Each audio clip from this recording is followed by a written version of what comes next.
Education is a treasure no one can rob you of, goes the saying.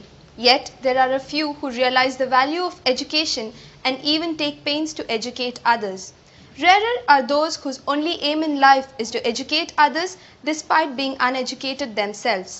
Hajaba is one such person who has fought against all odds, including poverty, to start a new school in New Patpu, a small village in Dakshin Kannada district. Hajaba is an ordinary fruit seller, but his generosity is extraordinary. He runs the school with the profits he makes by selling oranges. Having been denied education, Hajaba knows its value too well and lives his life with the sole aim of ensuring that children do not suffer the same plight as him. ನಾನು ಕಳೆದ 1976ನೇ ಇಸ್ವಿಯಲ್ಲಿ ಮಂಗಳೂರಿನಲ್ಲಿ ಒಂದು ಕಿಟ್ಲಣ್ಣ ವ್ಯಾಪಾರ ಮಾಡಿದ ಮನುಷ್ಯ. ಹಾಗಾದರೆ ಈಗೂ ಕೂಡ 35 ವರ್ಷದಿಂದ ಅದೇ ವ್ಯಾಪಾರ ಮಾಡ್ತೇನೆ ನಾನು. ಈಗ ಏನು ಗೊತ್ತಾ, ನನಗೆ ಇದ್ದೇ ಇಲ್ಲ. ಆದರೂ ನಾನೇನು ಮತ್ತೆ ನನ್ನ ಊರಿನ ಮಕ್ಕಳು ಆಗೋದು ಬೇಡ ಜಿಲ್ಲಾ ಪಂಚಾಯತ್ ಶಾಲೆಯನ್ನು ನಿರ್ಣಯ ಮಾಡಿ ಈಗ 28 ಮಕ್ಕಳನ್ನು ಈಗ ಮಾಡಿದ್ದಾರೆ. ಆಗ ನಮಗೆ ಯಾವುದು ದಾಣಿಗಳ ಕೊಡಲಿಕ್ಕೆ ಆಗೋದಿಲ್ಲ, ಮತ್ತು ಜಮೀನು ಕೂಡ ಇರಲಿಲ್ಲ. ಮತ್ತು ಹಾಗಂತ ನಮಗೆ ಅದು ಹೊರಗೆ ಬರಲಿಕ್ಕೆ ನಮಗೆ ಅದು ದಾರಿ ಆಯಿತು.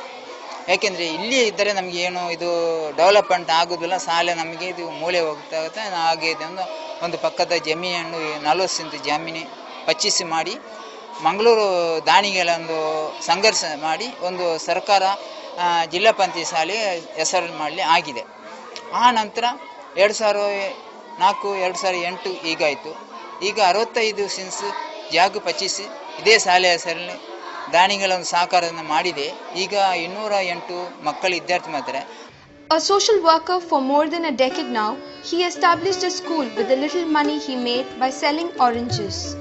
Slowly the school began to grow, and in due time many organizations and the state government voluntarily came forward to help him. ನಾನು ಒಬ್ಬ ಬಡವ, ಆದರೆ ನಮ್ಮೊಂದು ಪತ್ರಿಕೆದ ಸಹಕಾರದಿಂದ ಮತ್ತು ಜನಪಿತಿ ಕೂಡ ನಮಗೆ ಆಫೀಸಿನವರು BO ಮತ್ತು ಶಿಕ್ಷಣಾಧಿಕಾರಿ ಎಲ್ಲ ನನಗೆ ಭಾಳ ಸಹಕಾರ ಕೊಟ್ಟಿದ್ದಾರೆ. ಇನ್ನೂ ಕೂಡ ನಮಗೆ ಇನ್ನೇನು ಗೊತ್ತಾ, ಇನ್ನೊಂದು 10ನೇ ಕ್ಲಾಸ್ ಇಲ್ಲಿ ಆಗಬೇಕು. ಇದಕ್ಕೆ ಕೂಡ ಸ್ವಲ್ಪ ಊರಿನವರು ಇನ್ನೂ ಕೂಡ ನನಗೆ ಒಂದು 10 ಲಕ್ಷ ರೂಪಾಯಿ ಇದಕ್ಕೆ ಬೇಕಾಗ್ತದೆ. ಒಂದು ಕಾಂಪೌಂಡ್ರ್, ಸರಿಯಾದ ಸಮತಟ್ಟು, ಮತ್ತೊಂದು ಕಂಪ್ಯೂಟರ್ ಕೋಣೆ, ಈಗ ಒಂದು ಹಲವಾರು ಮೂಲಭೂತ ಸವಲತ್ತು ಇದಕ್ಕೆ ಬೇಕಾಗ್ತದೆ. ನಾನು ಒಂದು 35 ವರ್ಷದಿಂದ ಈಗ ಕೂಡ ಕಿಟ್ಲಣ್ಣ ಮಾಡಿದೆ. ಒಂದು 50 ರೂಪಾಯಿ 75 ರೂಪಾಯಿ ದುಡಿಯೆ. ನನ್ನ ಮನೆ ಮುಖ್ಯ ಅಲ್ಲ, ನನಗೆ ಮನೆಯದು ಬೇಕು. ಆದರೆ ಇದು ಶಾಲೆ ಒಂದು ಎಷ್ಟು ಬಿಗಿದ್ದೇನೆ ಅದೊಂದು ಕೂಡ ಜವಾಬ್ದಾರಿ ಉಂಟಲ್ಲ, ಅದಕ್ಕೋಸ್ಕರ ಇಷ್ಟು ನಾಲೆಜ್ ಮಾಡ್ತೇನೆ. ನಾನು ಮಂಗಳೂರಿನಲ್ಲಿ ಕಿಟ್ಲಣ್ಣ ವ್ಯಾಪಾರ, ನನ್ನ ಹತ್ರ ಇಂಗ್ಲೀಷಿನವ್ರು ಬಂದರೆ ಕೇಳ್ತಾರೆ ವಾಮಸ್. ನಾನು ನಿಮ್ಮಂಥರ ಅವ್ರನ್ನ ಕೇಳಿ ನಾನು ಅದನ್ನು ಉತ್ತರ ಕೊಡ್ಬೇಕು. ಹೆಂಗೆ ನಾನೊಂದು ಅಟ್ಟಿಯಲ್ಲಿ ವಾಮಸ್ ಇದ್ದರೆ ಅವ್ರಿಗೆ ಯಾವುದು ಅಂತ ಹೇಳಲಿಕ್ಕೆ ನಾನು ಅಂದರೆ ಟಂಡಿ ಬಿಸಿ ಹೋದರೆ ಅದರ ಅರ್ಥ ಆಗೋದಿಲ್ಲ, ಅವ್ರು ನನ್ನ ಮಾತು ಅರ್ಥ ಆಗೋದಿಲ್ಲ. ನಾನು ಬೇರೆ ಹತ್ರ ಕೇಳಿದ್ದೆ, ಆದರೆ ಇದು ನನ್ನೊಂದು ಅಭ್ಯಾಸ ಇತ್ತು ಮಂಗಳೂರಿನಲ್ಲಿ. ಕಳೆದ ಅಪ್ಪನಗಟ್ಟೆ ಮೆಳಗೆ ಸ್ಕೂಲ್ ಈಗೆಲ್ಲ ನಾನು ಈಗ ಕೂಡ ಕಿತ್ತಲ ಮಾಡಿ ಆಗ ವಾಮಸ್ಸಿಂತ ಕೆಲವರು ಇಂಗ್ಲೀಷನ್ನು ಬಂದರೆ ಆಗ ನನಗೆ ಇದೊಂದು ಮಾಹಿತಿ. ಇನ್ನೂ ಕೂಡ ಈಗ ನನ್ನ ಊರಿನ ಮಕ್ಕಳು ಈಗ ಸುರ ಒಳ್ಳೆಯದಲ್ಲ. ಇನ್ನೂ ಕೂಡ ಸ್ವಲ್ಪ ಇದ್ದೇ ಕಲಿಸಿ ಏನಾದರೂ ನೋಡಿ. ಈಗ ಕಂಪ್ಯೂಟರ್ ದಾನ ಕೂಡ ನಮ್ಮ ಶಾಲೆಗೆ ಅದೆಲ್ಲ ಕೊಂಚ ಆಜಿ ಕೊಟ್ಟಿದ್ದಾರೆ. ಕುಲಪತಿ ಯೂನಿವರ್ಸಿಟಿ ಕೊಟ್ಟರೆ, ಈಗ ಇವರು ಕೆನರಾ ಬ್ಯಾಂಕ್ನವರು ಕೊಟ್ಟಿದೆ. ಈಗೆಲ್ಲ ನಮಗೆ ಕಂಪ್ಯೂಟರ್ ಕೂಡ ಒಂದು ಬೇಕಾಗ್ತದೆ, ಈಗ ಕೊರತೆ ಇದೆ. ಆದರೆ ಸರ್ಕಾರ 250 ಕೀಳ ಮಕ್ಕಳಿಗೆ ಒಂದು ನೇಮಕಾತಿ ಇದೆ, ನಮಗೆ ಬೇಕಾಗುತ್ತೆ. ನಮಗೆ ಯಾರು ಈಗ ಒಂದು ಭಾಳ ಸಂತೋಷ, ಕಂಪ್ಯೂಟರ್ ಕೂಡ ಒಂದು ಬೇಕಾಗ್ತದೆ, ಬೆಂಚಿನ ವ್ಯವಸ್ಥೆ ಈಗ ಕೂಡ ಬೇಕು. Jagdish Bandari, who has contributed to the development of the school, says Hajaba is a living legend who has achieved communal harmony and been a guiding light to others to achieve the same. ಹರೇಕಲ ಗ್ರಾಮ ಅಂದ ಕೂಡಲೇ ನಮಗೆ ಒಂಥರ ಮೈ ರೋಮಾಂಚನ ಬರ್ತದೆ. ಯಾರಿಂದ? ನಮ್ಮ ಹಾಜಬ್ಬರಿಂದ. ನಮಗೆ ರಾಜ್ಯ ಪ್ರಸಕ್ತಿ ತಂದುಕೊಟ್ಟಂತಹ ಒಂದು ವ್ಯಕ್ತಿ ಇದ್ದರೆ ಅದು ಹಾಜಬ್ಬ. ವಿದ್ಯೆ ಇಲ್ಲದಿದ್ದರೂ ಅವರ ಆ ಒಂದು ಕರ್ತವ್ಯ ನೋಡಿ ಕನ್ನಡಪ್ರಭದ ವರ್ಷದ ವ್ಯಕ್ತಿ ಅಂತ ಸಿಕ್ತು. ಅದರಲ್ಲಿ 1 ಲಕ್ಷ ರೂಪಾಯಿ ಸಿಕ್ಕಿತು ಅವರಿಗೆ.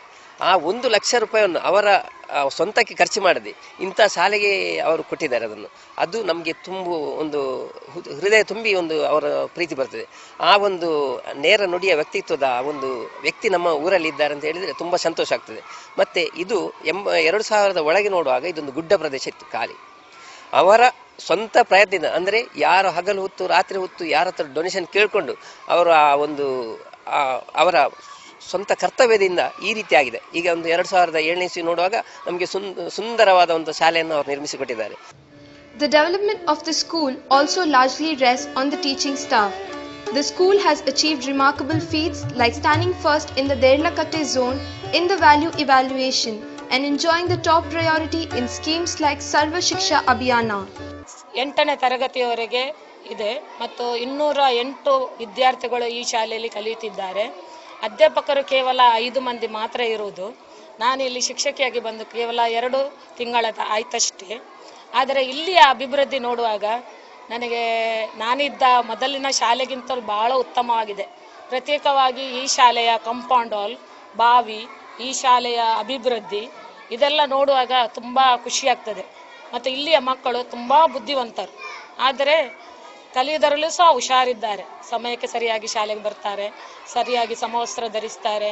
ಆದರೆ ತುಂಬ ತೀರಾ ಬಡ ಮಕ್ಕಳು ಇಲ್ಲಿಯ. ಆದರೆ ಕುಳಿತುಕೊಳ್ಳಲು ಸರಿಯಾದ ಪೀಠೋಪಕರಣ ಎಲ್ಲ ಇಲ್ಲ ಮತ್ತು ಶಿಕ್ಷಕರಿಗೂ ಒಂದು ಸರಿಯಾದ ಕೂತ್ಕೊಳ್ಳಿಕ್ಕೆ ವ್ಯವಸ್ಥೆ ಇಲ್ಲ, ಮೇಜು ಕುರ್ಚಿ ಎಲ್ಲ. ಮತ್ತು ಇಲ್ಲಿ ಮಕ್ಕಳು ಬಡ ವಿದ್ಯಾರ್ಥಿಗಳಾದ ಇಷ್ಟರವರೆಗೆ ಮಕ್ಕಳು ಪುಸ್ತಕದ ವ್ಯವಸ್ಥೆ ಎಲ್ಲ ಆಗಲೇ ಇಲ್ಲ ಇಲ್ಲಿಯ ಮಕ್ಕಳಿಗೆ. ನಮ್ಮ STMC ಅಧ್ಯಕ್ಷರು ಒಂದು ಬೆಳಿಗ್ಗೆ 8 ಗಂಟೆಗೆ ಬಂದು ನಮ್ಮೊಡನೆ ನಾವು ಬರುವವರೆಗೆ, ಅಂದರೆ 9ವರೆಗೆ ನಾವು ಹೆಚ್ಚಾಗಿ ಇಲ್ಲಿ ಎಲ್ಲ ಸ್ಟಾಫ್ನವರು ಬರ್ತೇವೆ, ಅವರು ಅಷ್ಟರವರೆಗೆ ನಮ್ಮ ಶಾಲೆಯ ಮಕ್ಕಳನ್ನು ಕಾಪಾಡಿಕೊಂಡು ನಮ್ಮ ಶಾಲೆಯ ಶುಚಿತ್ವ ಏನು ಸೌಕರ್ಯ ಬೇಕು ಅದನ್ನೆಲ್ಲ ಮಾಡಿ ನಮ್ಮ ಹತ್ರ ಕೊಟ್ಟು 10 ಗಂಟೆಗೆ ಹೋಗ್ತಾರೆ. ಹಾಗೆ ಪುನಃ ಮಧ್ಯಾಹ್ನ ಕೆಲವೊಮ್ಮೆ ಸಂಜೆ ಸಹ ಬಂದು ಶಾಲೆಯ ಇದನ್ನೆಲ್ಲ ನೋಡಿಕೊಂಡು ಹೋಗ್ತಾರೆ.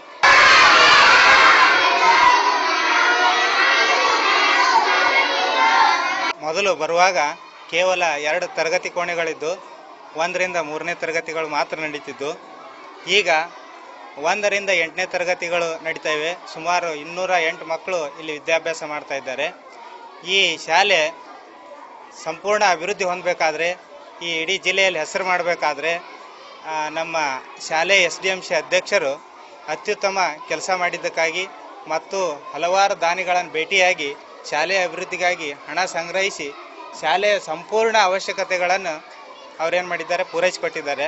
ಹೀಗಾಗಿ ಇವತ್ತಿನ ದಿನದಲ್ಲಿ ನಮ್ಮ ಶಾಲೆ ಇಡೀ ಜಿಲ್ಲೆಯಲ್ಲಿ ಒಂದು ಅಭಿವೃದ್ಧಿ ಹೊಂದಿದ ಶಾಲೆ ಅಂತ ಹೇಳ್ಕೊಳ್ಳಿಕ್ಕೆ ನಮ್ಗೆ ತುಂಬ ಹೆಮ್ಮೆ ಆಗ್ತಾ ಇದೆ.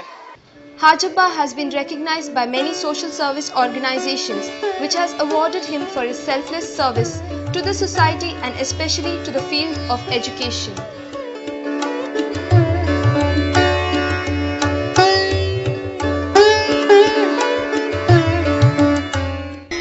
Harekala Hajabba, Harakala Back, Sandesha Education Award.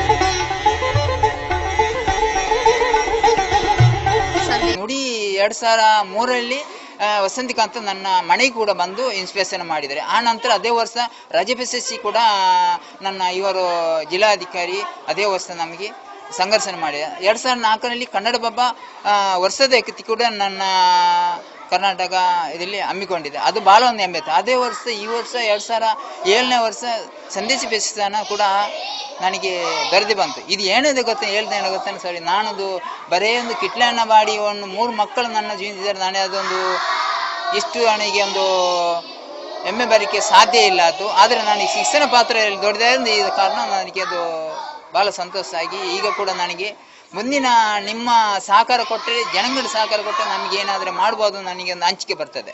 Mangaluru ವಿಶ್ವವಿದ್ಯಾಲಯ ಕೂಡ ಕೊಟ್ಟಿದ್ದಾರೆ ನನ್ನ ಕನ್ನಡ ಮತ್ತು ಎಲ್ಲ ಸಂಘ ಸಮಸ್ಯೆಗಳು, ನನ್ನ ಬ್ಯಾರಿಯರ್ ಪರಿಷನ್ ಮತ್ತು ಈರಂದ ಕಡೆ ಕೂಡ ನನಗೊಂದು ಸಣ್ಣ ಕಾಣಿಕೆ ಕೊಟ್ಟಿದ್ದಾರೆ. ಮಂಗಳೂರು ಎಲ್ಲ ಸಮಸ್ಯೆ ಕೊಟ್ಟಿದ್ದಾರೆ.